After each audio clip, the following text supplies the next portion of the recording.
Hi there, welcome to Fantasy Hub. I'm Mia, your storyteller. Today's story is filled with heartache, discovery, and a twist you won't see coming. So let's begin. I need to start at the beginning, back when I was still lying to myself every single day. My name is Jamie Carter, and at 41, I thought I had life figured out. Divorced from a man I'd spent 10 years tolerating, living alone in a sterile apartment that smelled like disinfectant and regret, working for a military contractor that paid well enough to keep me numb. The Enhanced Avian Cognition Project God, even saying those words now makes my stomach turn. I was their lead trainer, teaching birds of prey to recognize coded signals, to carry out reconnaissance missions, to become living weapons wrapped in beautiful feathers. I told myself it was for the greater good, that national security justified everything. I told myself a lot of lies back then. Tuesday mornings were always the worst. That's when the new shipments arrived, equipment, supplies, and sometimes things I didn't ask questions about.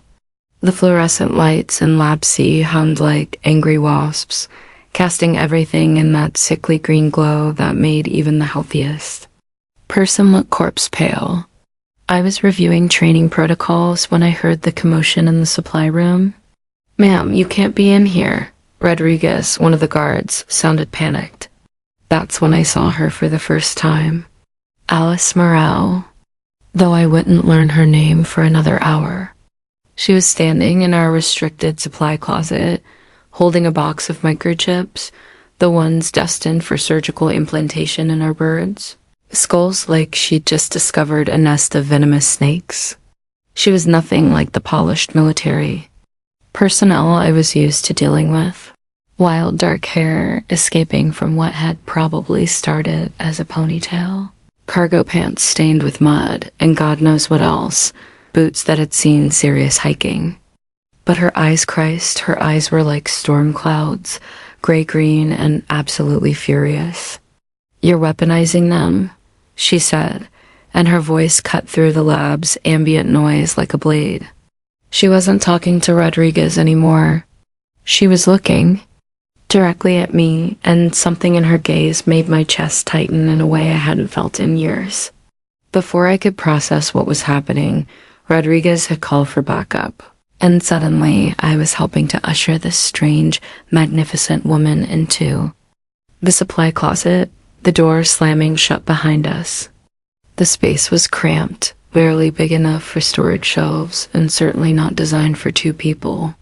She was close enough that I could smell her earth and sage, and something wild that made my head spin. "Do you even know what they'll do to these birds in combat zones?" Her knee brushed my thigh as she turned, and I swear to God, it was like being struck by lightning. "Do you care? I should have called security. Should have had her arrested for breaking into a classified facility." Instead, I found myself staring at the pulse point in her throat, watching it race beneath skin that looked like it had seen plenty of sun and wind. My usual responses, the corporate speak, the patriotic justifications, died somewhere between my brain and my mouth. I started, then stopped. She was so close I could see the flecks of gold in her angry eyes, could count the freckles across her nose. At 41, I thought I was done with attraction, done with the kind of want that makes you stupid. I was wrong about that too. "My name is Alice," she said, and somehow the simple introduction felt like a secret being shared. "And I'm going to shut this whole operation down, with or without your help." That's when I made the first smart decision I'd made in years. I looked her in the eye and said, "Then you're going to need these files. You have to understand, I've been sleepwalking through my life for so long that I'd forgotten what it felt like to care about anything. My marriage had been a comfortable lie, my job a well-paying distraction, my entire existence a carefully constructed wall between me and any real emotion. Alice didn't so much break down that wall as obliterate it with a wrecking ball. Our alliance started professionally, or at least that's what I told myself. I would smuggle out classified documents, She would get them to journalists and activists who could actually do something with the information. We met in coffee shops, parking lots, any place that wouldn't raise suspicion. But somehow, those brief exchanges stretched longer, became actual conversations, turned into something that felt dangerously close to friendship. She told me about her work with wildlife conservation groups, about the years she'd spent in Central America documenting the effects of military training operations on local ecosystems. I told her about my time in Afghanistan, about the job that had started as patriotic service and slowly morphed into something I couldn't stomach. We were both running from versions of ourselves we didn't like very much. The first time she invited me to her cabin, I almost said no. It was a 40-minute drive into the mountains, and the rational part of my brain was screaming warnings about operational security and plausible deniability. But the irrational part, the part that had been growing stronger every time I saw her, was curious about where this woman lived, what her private space looked like. Her cabin was exactly what I should have expected and nothing like what I imagined. Small, rustic, surrounded by the kind of wilderness that made the city feel like a fever dream. But inside, it was warm and lived in, full of field guides and research papers, photography equipment, and camping gear. It smelled like wood smoke and coffee and something indefinably her. We spread maps across her kitchen table, marking military installations and migration routes, cross-referencing her field data with my insider knowledge. It should have been purely professional. It wasn't.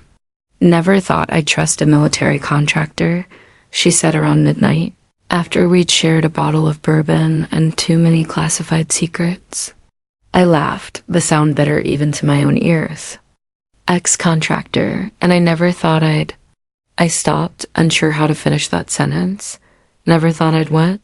Care about someone again? Want someone so badly it scared me? What? Alice turned in her chair, hooking her boot around my chair leg to drag me closer. The casual contact sent heat shooting up my spine.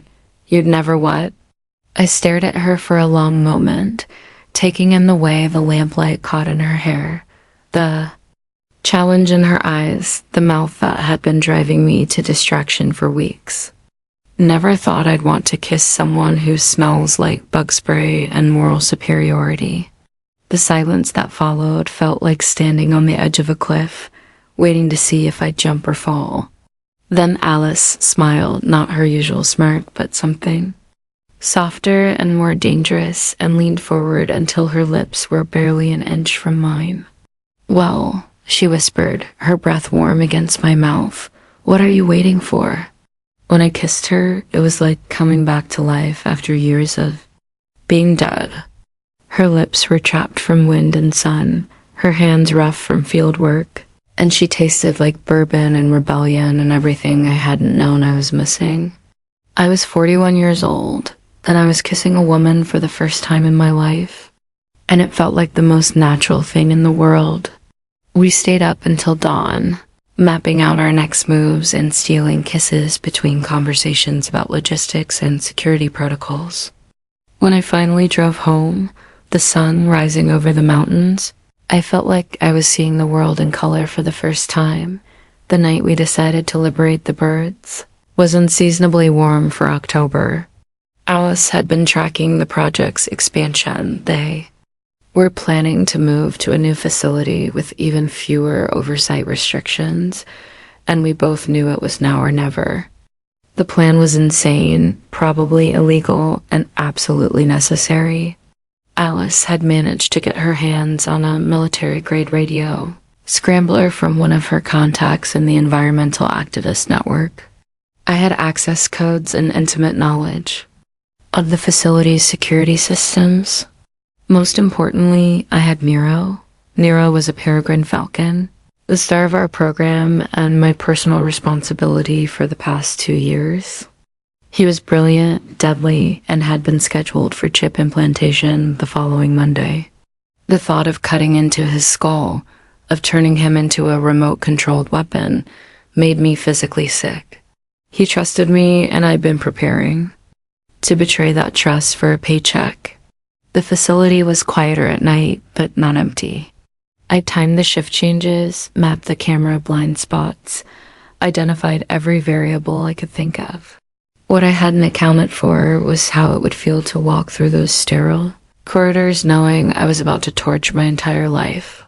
Alice met me at the service entrance at 11:47 p.m., dressed in black and carrying a backpack full of equipment I didn't want to know about. She looked like every military contractor's nightmare, a competent, determined woman with nothing left to lose. "You sure about this?" she asked, but her eyes were already scanning the building, cataloging entry points and escape routes. "No," I said honestly, "but I'm sure about not letting them turn these birds into weapons." The first part went smoothly. Too smoothly. I disabled the security systems, Alice jammed the communications, and we made it to the aviary without triggering any alarms.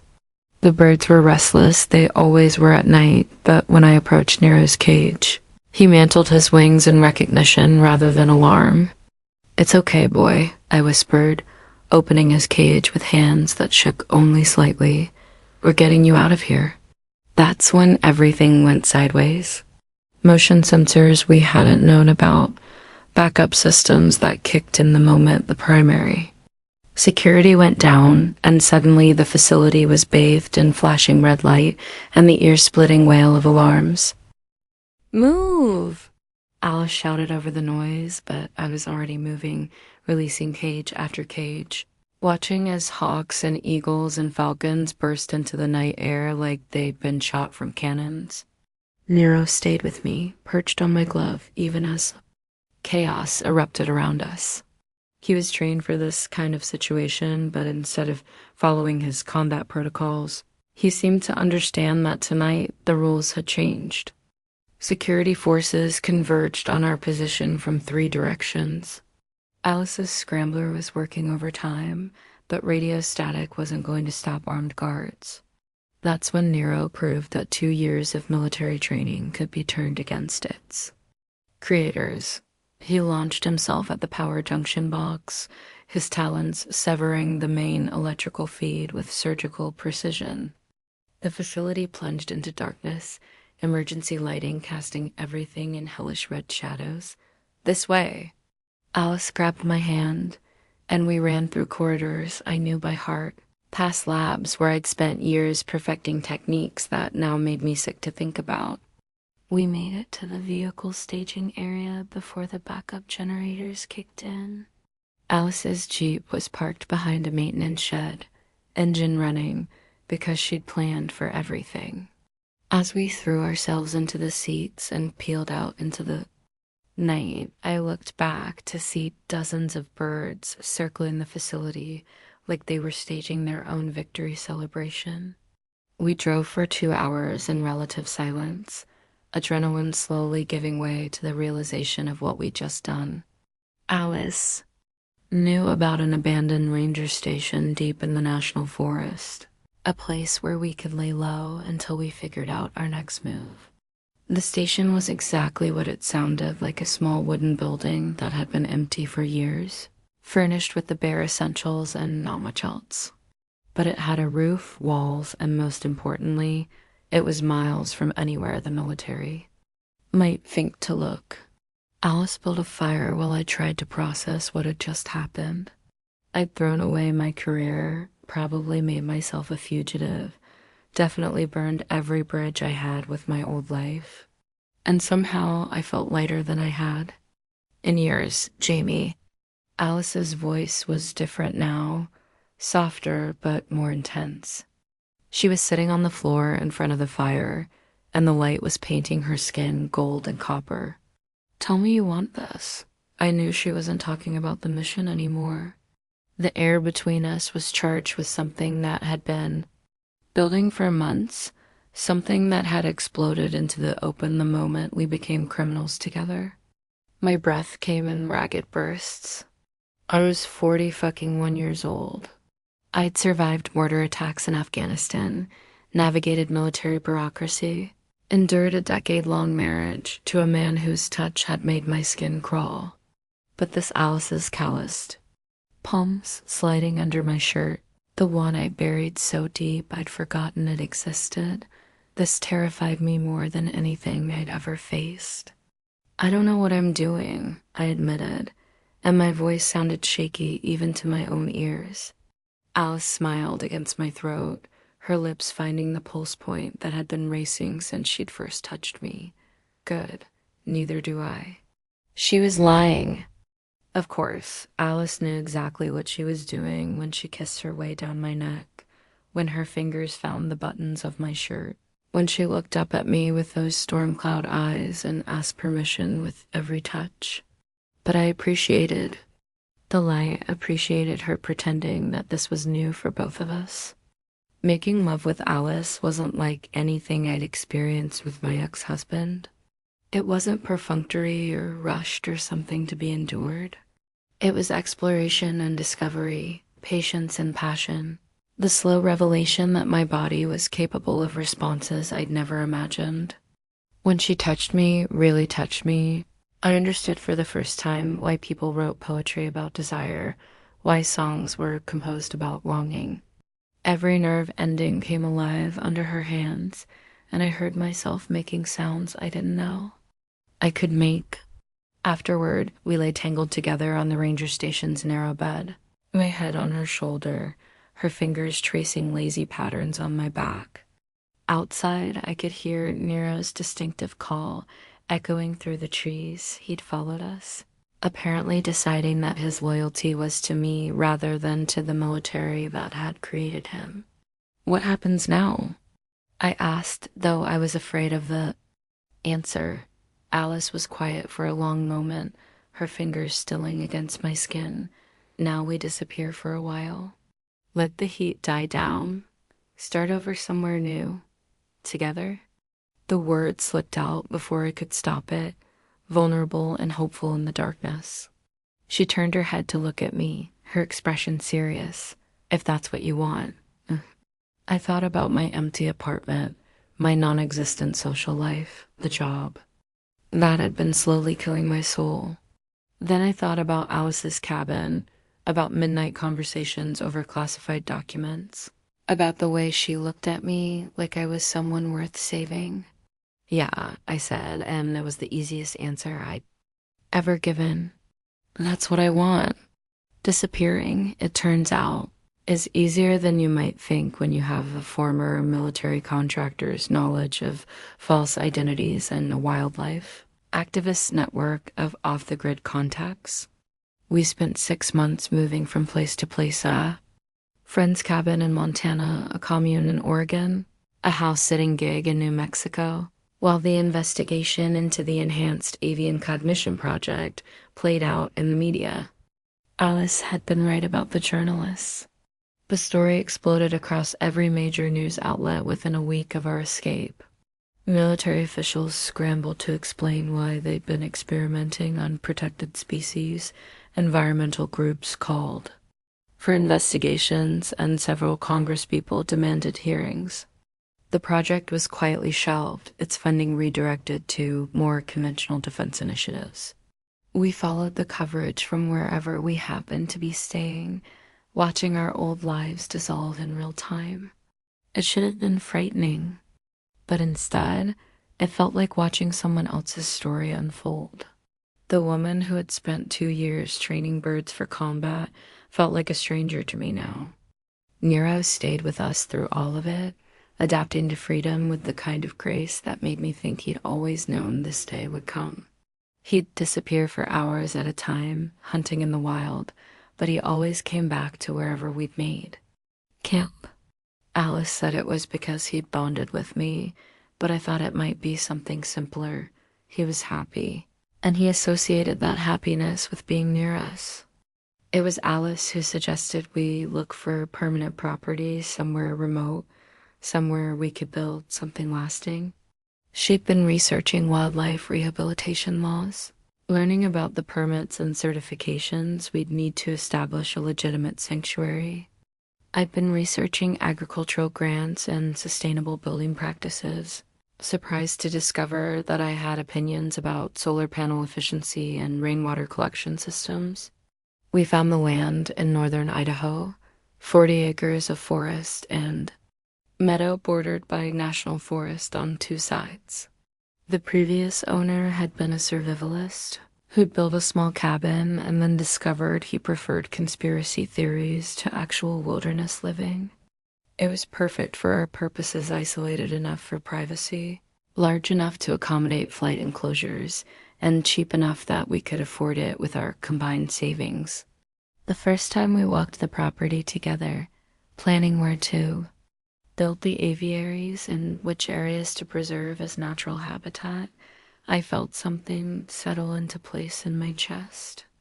It was the feeling of being exactly where I belonged, with exactly the right person, doing exactly the work I was meant to do. This could really work, Alice said, standing in what would become our main flight enclosure, arms spread wide as she imagined the space filled with recovering raptors. Yeah, I agreed, but I wasn't looking at the land anymore. I was looking at her, at the way the late afternoon sun turned her hair into spun gold, at the joy on her face as she planned our future. It really could. Building the sanctuary took 18 months of backbreaking work, bureaucratic nightmares, and more permit applications than should be legal. But every morning when I woke up next to Alice, every evening when we sat on our porch watching the sunset over the mountains, I knew we were building something extraordinary. We designed the aviaries to be as close to natural habitat as possible, huge flight spaces with varied terrain, nesting areas that mimicked wild conditions, perches and platforms that allowed the birds to exercise their full range of natural behaviors. It was everything the military facility hadn't been, everything I'd wished I could give those birds during my years of training them for war. Our first resident was a red-tailed hawk who'd been hit by a car and lost partial vision. In one eye, the veterinarian who treated him said he'd never be able to survive in the wild. But after 6 months in our care, he was hunting successfully and had established a territory in the North Meadow. We named him Phoenix because sometimes the obvious choice is the right choice. Word spread through the wildlife rehabilitation network, and soon we were getting calls from across the region. An eagle with a wing injury from Montana, an owl with neurological damage from pesticide exposure, a family of kestrels orphaned when their nest tree was cut down for a development project. Each new arrival felt like a small victory against the forces that would exploit or destroy the wild things we'd learned to love. Nero became something of a celebrity among the other birds. He'd established himself as the alpha of our small flock, but he was a benevolent dictator, often sharing prey with younger or weaker birds. He still preferred human company to that. Of his own species, though, and could usually be found perched near wherever Alice and I were working. The media attention from the military project had mostly died down by the time we opened, but we still got the occasional journalist wanting to do a follow-up story. Alice handled those interviews with the same fierce protectiveness she brought to everything else about her work. She was excellent at redirecting questions away from our personal story and toward the birds we were helping. The importance of wildlife rehabilitation, the ongoing threats to raptor populations.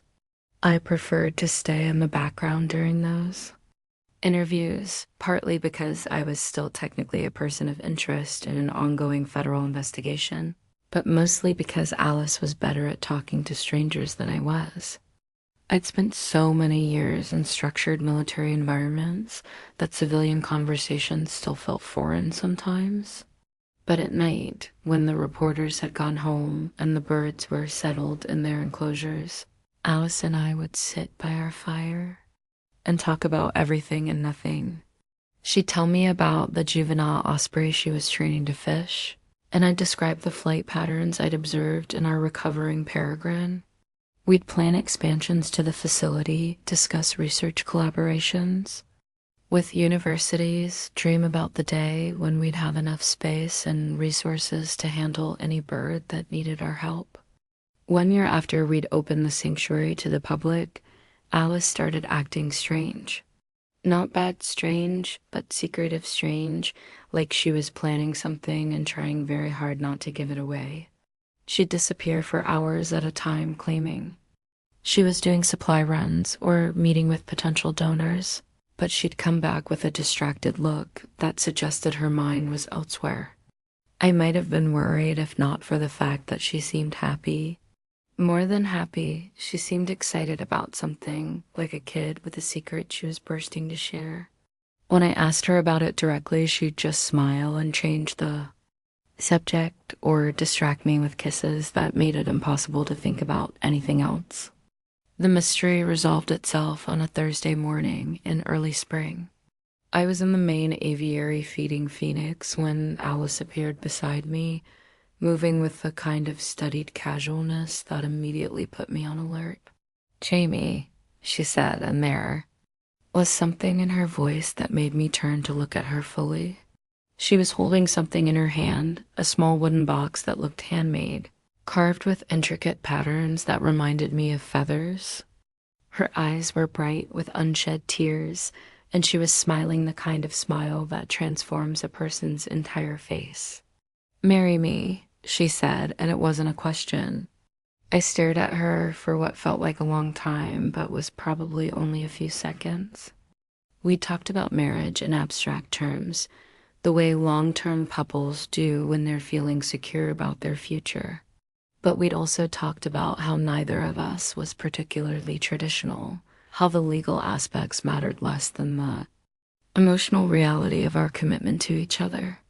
But looking at Alice in that moment, standing in the aviary we'd built together, surrounded by the birds we'd saved together, I realized that sometimes tradition exists because it serves a purpose. Sometimes you want the ritual, the ceremony, the public declaration that this person is your family now and forever.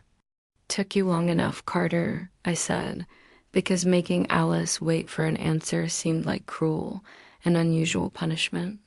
Her laugh was bright and relieved, and when she kissed me, I could taste the salt of happy tears. Around us, the birds called and settled as if they were blessing our engagement with their own celebration. The ring, when she finally showed it to me, was perfect in its imperfection.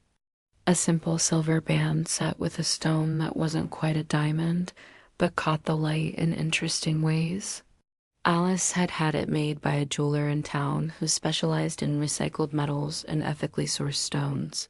Because of course she had. "I love you," I told her. And the words still felt new and miraculous, even though we'd been saying them to each other for over a year. "I love you too," she replied, sliding the ring onto my finger with hands that shook slightly. "I want to grow old with you, Jamie. I want to spend the rest of my life building this place with you." That night, we called our small circle of friends and family to share the news. My mother, who had always been politely mystified by my first marriage, was genuinely enthusiastic about Alice. Alice's sister, who ran a sustainable farm in Vermont, offered to host the reception if we wanted something more elaborate than the simple ceremony we were planning. But in the end, we decided to keep it small and local. A justice of the peace, a handful of friends, and the birds as our witnesses. It felt right for us two women who'd found each other later in life, who'd built something beautiful out of the wreckage of their old selves. We held the ceremony in the main aviary on a Saturday morning in June, when the light was golden and the air was sweet with the scent of wildflowers. Alice wore a simple white dress that moved like water when she walked, and I wore the only suit I owned that didn't have holes from falcon talons. Our friend Maria, who ran a wildlife rehabilitation center in California, officiated. She'd gotten ordained online specifically for our wedding, which seemed appropriately irreverent for two women who'd started their relationship by committing federal crimes together. The guest list was small but meaningful. Alice's sister and Her partner, my mother, and her boyfriend, a handful of friends from the conservation community, and Dr. Richardson, the veterinarian who'd helped us get our permits and had become one of our closest allies in the work. Nero perched on a specially constructed stand near the altar, wearing a small ribbon around his leg that Alice had insisted on. The other birds provided ambient sound, not exactly Pachelbel's canon, but the soundtrack of our life together seemed more appropriate anyway.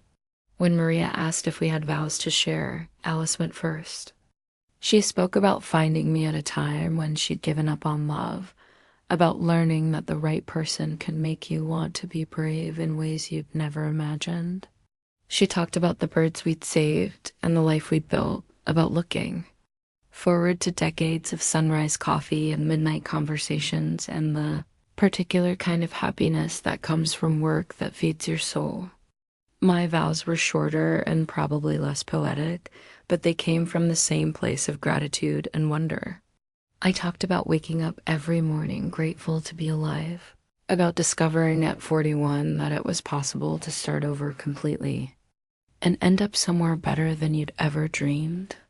I promised to love her through whatever came next, to keep building this sanctuary and this life with her for as long as we both lived. When we kissed after exchanging rings, Nero let out a piercing cry that sounded suspiciously like approval. The other birds joined in, creating a cacophony that probably violated several noise ordinances, but felt like the most appropriate wedding music in the world. The reception was simple barbecue on the porch, homemade cake, a playlist that ranged from Joni Mitchell to Bruce Springsteen to the kind of folk music that Alice loved, and I was slowly learning to appreciate. We danced on the wooden deck as the sun set over the mountains, and I thought about how far we'd both come from that sterile laboratory where we'd first met. Later, after the guests had gone home and the birds had settled for the night, Alice and I sat on our porch swing with glasses of champagne and watched the stars come out. She was still wearing her wedding dress, though she'd kicked off her shoes hours ago, and I'd loosened my tie and rolled up my sleeves. No regrets? She asked, though her tone suggested she already knew the answer. I thought about my old life, the job that had paid well but slowly killed my spirit, the marriage that had been comfortable but emotionally barren, the years of sleepwalking through days that all looked exactly the same. Then I looked at Alice, at the home we'd built together, at the future that stretched ahead of us full of possibilities I couldn't have imagined 5 years ago. Not a single one, I said, and meant it completely.